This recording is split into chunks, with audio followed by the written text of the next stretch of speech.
Histórias não são apenas ficção, elas são nosso legado, transmitido de geração em geração. Mas quanto mais antiga da história, mais ela se parece com um mosaico quebrado.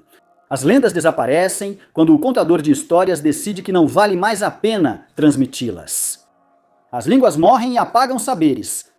Catástrofes enterram cidades, deixando apenas pistas de que um dia houve vida aqui. É por isso que é incrível que o épico de Gilgamesh tenha sobrevivido, um dos mais antigos monumentos literários da humanidade. Suas tabuletas de argila sobreviveram a milênios, guerras, incêndios e ao esquecimento. Não conhecemos todos os detalhes, não temos a versão original, mas os fragmentos preservados nos permitem reconstruir a história. Isso não é só um mito, é uma janela para a mitologia antiga. Na visão dos sumérios e babilônios sobre a vida, a morte, a amizade e a imortalidade. Que tipo de épico é esse? Quem foi Gilgamesh? E por que sua história, contada há milhares de anos, ainda emociona as pessoas até hoje? Você está no canal Amazing History. E hoje temos um episódio um pouco diferente. Vamos analisar um dos maiores mistérios do mundo antigo. O épico de Gilgamesh. Apoie meus esforços com curtidas, inscrição e comentários. Isso vai ajudar a lançar novos vídeos interessantes. Então, vamos lá. Até 1853, o épico de Gilgamesh era apenas um monte de tabuletas de argila, quebradas, escondidas nas ruínas do antigo palácio de Nínive. Em 1872, ainda era um monte de tábuas, mas já no porão do Museu Britânico. Mas tudo mudou quando George Smith, um assiriólogo amador, decifrou um dos textos e encontrou algo inacreditável. Um relato sobre um dilúvio catastrófico, uma história dolorosamente familiar para quem conhece a Bíblia. Era a famosa 11ª a tábua da epopeia de Gilgamesh. Foi a partir dela que começou o renascimento da mais antiga história literária conhecida por nós. Até aquele momento, ninguém sequer suspeitava que a humanidade tinha uma tradição épica tão antiga e interligada. O fragmento encontrado revelou-se parte de uma narrativa enorme, criada muito antes da Ilíada e da Odisseia. Claro, não temos a versão completa do épico. Os relatos mais antigos conhecidos de Gilgamesh vêm de textos sumérios do século XVIII a.C. Naquela época, suas aventuras serviam, entre outras coisas, como exercícios de aprendizado para escribas, e foi assim que chegaram até nós inúmeras cópias. Nesses textos antigos, Gilgamesh era chamado de Bilgames. E embora já apareçam nesses textos elementos-chave do futuro épico, como sua amizade com Enkidu, sua força lendária e carisma, eles ainda não formam uma história única. É evidente que, inicialmente, Gilgamesh existia na forma de mitos dispersos e contos populares transmitidos oralmente. Mas em algum momento, entre os séculos 13 e 11 a.C., o poeta e escriba Sinlik Unini reuniu essas histórias e criou a versão padrão do épico, conhecida como Aquele que Tudo Viu. Foi exatamente essa versão, registrada em 12 tábuas, que se tornou o texto clássico do mundo antigo. Milênios de desgaste não pouparam o épico, muitas partes foram perdidas ou destruídas. Mas, surpreendentemente, sua popularidade na antiguidade jogou a nosso favor. Tábulas com fragmentos do épico de Gilgamesh continuam sendo encontradas até hoje, e a cada nova descoberta, os tradutores conseguem recuperar cada vez mais detalhes perdidos. Esse é um caso raro em que uma história antiga, considerada esquecida para sempre, de repente ganha vida novamente. Nós sabemos da existência do épico de Gilgamesh há menos de 200 anos, mas graças à sorte, à persistência dos arqueólogos e ao trabalho dos assiriólogos, conseguimos recuperar uma das maiores histórias do mundo antigo. É irônico que o próprio épico conte sobre a busca pela imortalidade e, de certa forma, seu destino reflita o próprio tema. A lenda, que ficou esquecida por 2 milênios, voltou à vida. Então vamos falar sobre ela. A história começa com a descrição do esplendor da antiga cidade de Uruk. Suas poderosas muralhas, construídas pelo próprio Gilgamesh, brilham sob o sol. Esta é uma das maiores cidades do mundo sumério-acadiano, um centro de comércio, artesanato e cultura. Mas o rei de Uruk, Gilgamesh, não é tão admirável quanto sua cidade. Ele é forte, não tem igual em combate e é incrivelmente gigantesco, pois é 2/3 Deus e apenas 1/3 humano. Poderia-se pensar que com um governo assim, a cidade prosperaria. Mas, em vez disso, os habitantes sofrem. Gilgamesh usa sua força não para o bem, mas para satisfazer seus próprios caprichos. Ele impõe provas estranhas aos jovens homens, e as moças da cidade sofrem ainda mais. Toda noiva recém-casada deve passar a noite de núpcias com ele antes do próprio marido. Esse é o costume do direito da primeira noite, e para dizer o mínimo, ninguém além de Gilgamesh estava satisfeito com isso. Finalmente, a paciência das mulheres de Uruk chegou ao fim, e elas clamaram aos deuses. O Conselho dos Deuses se reúne para decidir o que fazer com esse desmando. Mas eles não podem punir Gilgamesh diretamente, afinal ele é meio que parente deles. Em vez disso, eles chegam a outra decisão. Se não podem detê-lo, pelo menos podem equilibrar as coisas. Gilgamesh precisa de um adversário à altura. A deusa Aruru, criadora da humanidade, pega argila e molda dela um poderoso selvagem chamado Enkidu. Ele é a personificação viva da natureza selvagem. Peludo, indomado, não conhece regras nem leis. Enkidu vive entre os animais, pastando junto com as gazelas, bebendo água nos rios e não faz ideia do que é civilização. E assim, o mundo ganha mais um semideus destruidor. Os deuses realmente estão de parabéns. Porém, o surgimento de Enkidu logo vira um problema. Ele impede os caçadores de capturarem presas e destrói armadilhas, libertando os animais. Isso não podia continuar assim, então as pessoas decidem agir. Mas como domar um selvagem que não entende palavras? Eles procuram a ajuda de uma mulher que sabe como domar homens. A famosa cortesã, sacerdotisa do Templo do Amor, Shamhat. Ela vai até Enkidu e usa sua magia profissional. Eles passam 7 dias e noites juntos, e ao final desse tempo, Enkidu se torna outra pessoa. Ele perde a ligação com a natureza selvagem. Os animais não o reconhecem mais como um dos seus, mas, em troca, ele adquire fala, modos e conhecimento sobre o mundo dos homens. E ao que tudo indica, resistência digna de um herói épico. Shamhat conta a ele sobre a grandiosa Uruk e seu governante Gilgamir. Ela fala sobre sua força, seu poder e como ele oprime o povo. Ao ouvir isso, Enkidu fica furioso. Ele decide ir até a cidade e lutar contra Gilgamesh para pôr fim à sua crueldade. Quando Enkidu chega a Uruk, sua aparição se torna uma verdadeira sensação. As pessoas nunca tinham visto alguém tão forte e selvagem. E Gilgamesh? Ele vai para mais uma cerimônia de casamento, para mais uma vez exercer seu direito. Mas desta vez, Enkidu bloqueia seu caminho. Eles entram em combate. Os detalhes da batalha se perderam devido aos danos nas tabuletas. Mas uma coisa é certa, foi uma grande luta.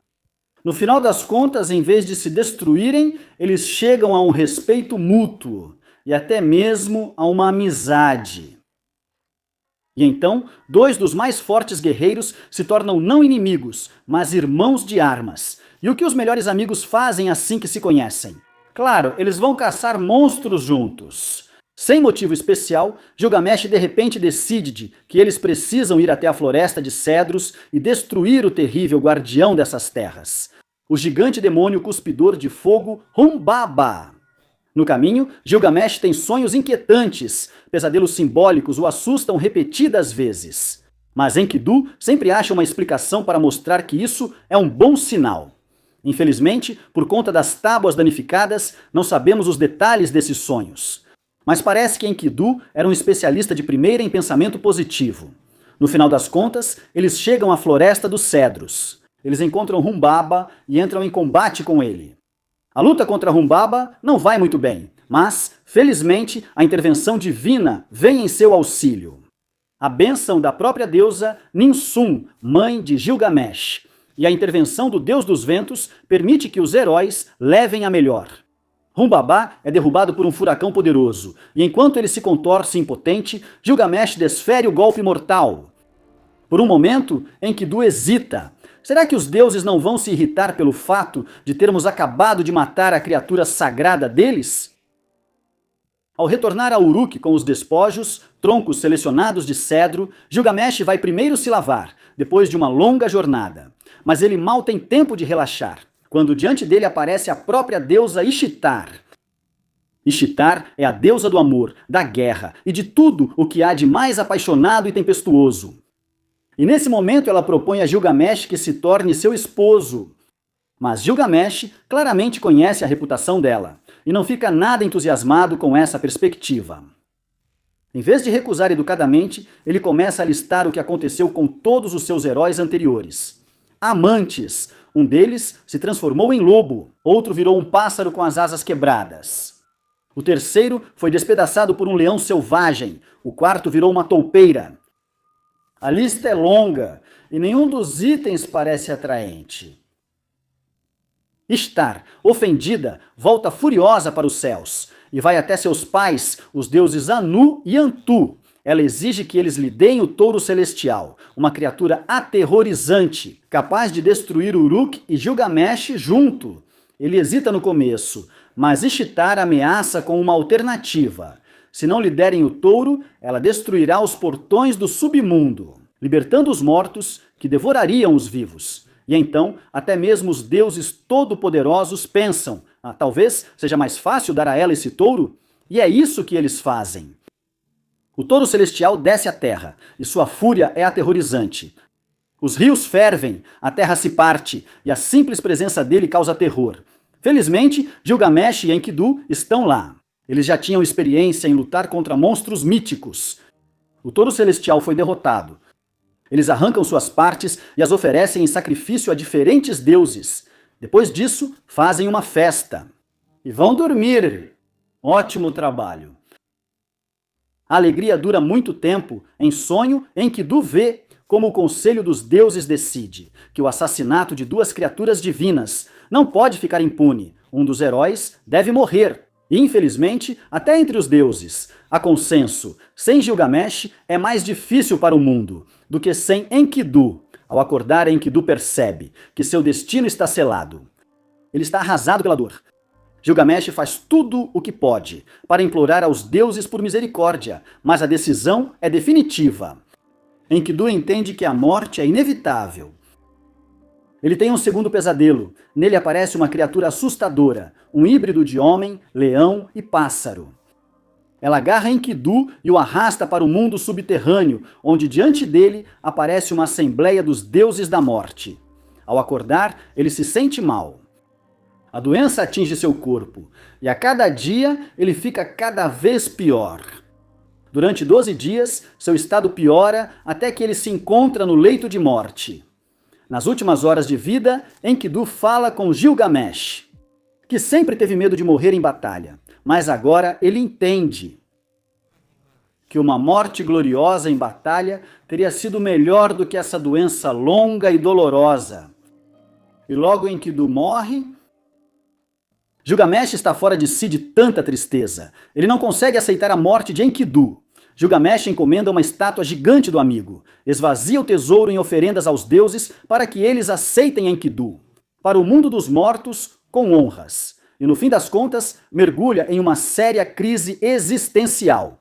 Ele começa a refletir sobre isso, que a vida não é eterna. Nesse estado, ele deixa Uruk e parte para os confins mais distantes do mundo. O objetivo dele, encontrar o lendário Utnapishtim, o único homem que, junto com sua esposa, conseguiu se tornar imortal.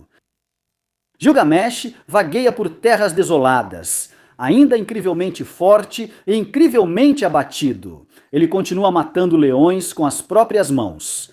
Mas agora isso não lhe traz alegria. Ao chegar às Montanhas Gêmeas, onde o sol nasce, ele se depara com dois guardiões, homens escorpião que vigiam a passagem. Felizmente, eles se mostram surpreendentemente cooperativos. Ao ouvir que Gilgamesh está procurando Utnapishtim, eles o deixam passar. Então começa a parte menos emocionante. 12 horas na completa escuridão. Depois, mais 12, sem sol, sem lua, sem um único raio de luz.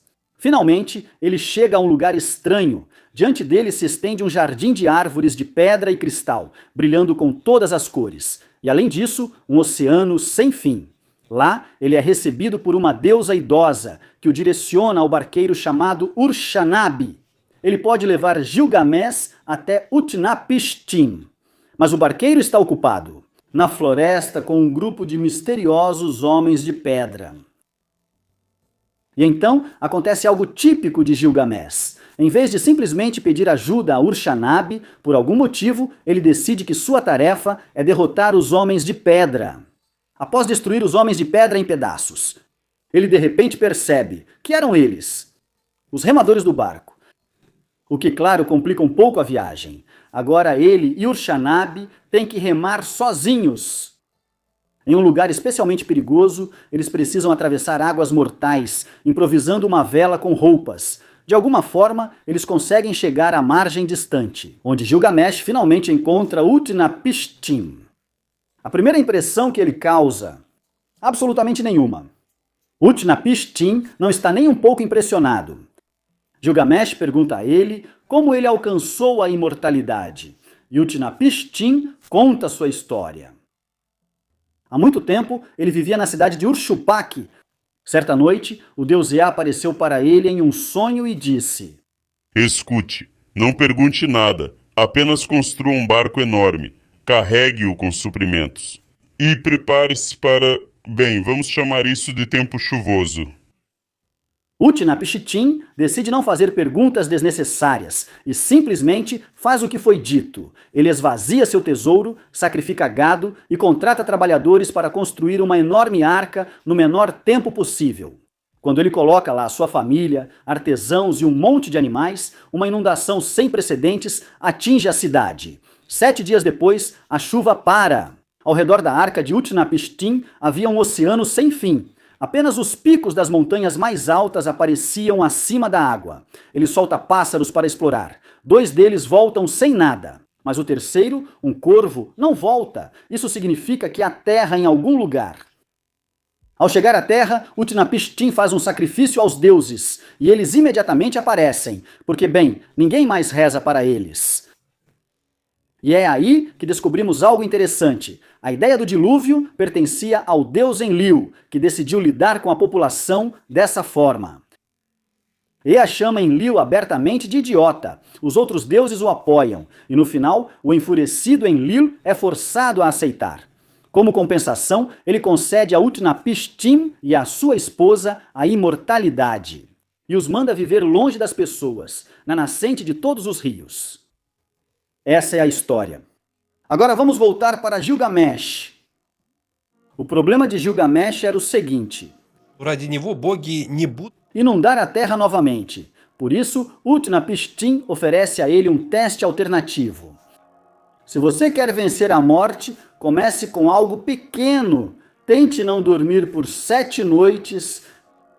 Gilgamesh concorda imediatamente e logo em seguida apaga. Quando o acordam, ele insiste que só cochilou por um instante. Mas ao lado dele estão 7 pães que a esposa de Utnapishtim assou, do mais fresco ao mais mofado. Gilgamesh fica abatido. Utnapishtim não vê sentido em mais testes, mas ainda assim demonstra compaixão. Ele manda Gilgamesh para o banho. E ainda, Utnapishtim dispensa Urshanabi, provavelmente para o caso de ele decidir trazer outro herói obcecado pela imortalidade. Antes de partir, Gilgamesh fica sabendo da última chance. No fundo do oceano cresce uma planta rara, capaz de devolver a juventude. Ele imediatamente mergulha e a pega. Provavelmente, ele queria testar o efeito dessa flor em algum velho de Uruk e só depois comê-la ele mesmo. Mas ao deixar a flor sem vigilância por um curto tempo, ele descobre que uma cobra a comeu. Que decepção! A cobra troca de pele, rejuvenesce e vai embora rastejando, e Gilgamesh fica de mãos vazias. O retorno para casa será longo. E agora ele sabe com certeza A imortalidade não está destinada a ele. A busca de Gilgamesh pela imortalidade está oficialmente encerrada. Ele não pode voltar para Utnapishtim. Também não pode conseguir outra planta milagrosa. Ele fracassa. Deprimido, ele volta para Uruk. E é aqui que a história retorna ao ponto de onde começou, com a descrição do esplendor de sua cidade, muito mais grandiosa do que a vida de um único homem. Há algo nisso incrivelmente comovente. Estamos lendo essa história quase 5.000 anos depois dos acontecimentos. Se o histórico Gilgamesh realmente governou Uruk em algum momento entre 2.900 e 2.350 a.C., então, de certa forma, ele realmente alcançou a imortalidade. Não da maneira que ele queria, mas da forma que outros lhe concederam. Os habitantes de Uruk contaram sua história por séculos, até que ela foi registrada em tabuletas. E agora nós as lemos. Essa imortalidade não é física, não é divina, mas ela é real. Gilgamesh não conseguiu evitar a morte, mas ao parar, aceitá-la e retornar à sua cidade, ele se tornou um rei digno de ser lembrado. A imortalidade é a memória, o legado, a história. Tornar-se imortal não significa vencer a morte, mas sobreviver a ela. Talvez contar histórias não seja a maior conquista da humanidade, mas é assim que transmitimos a imortalidade. E fazer isso é uma verdadeira honra. Obrigado por assistir. Se você gostou do vídeo, conte pra gente nos comentários. E continuaremos com esse tema, contando sobre outros épicos antigos da história humana. Tchau a todos. Até a próxima.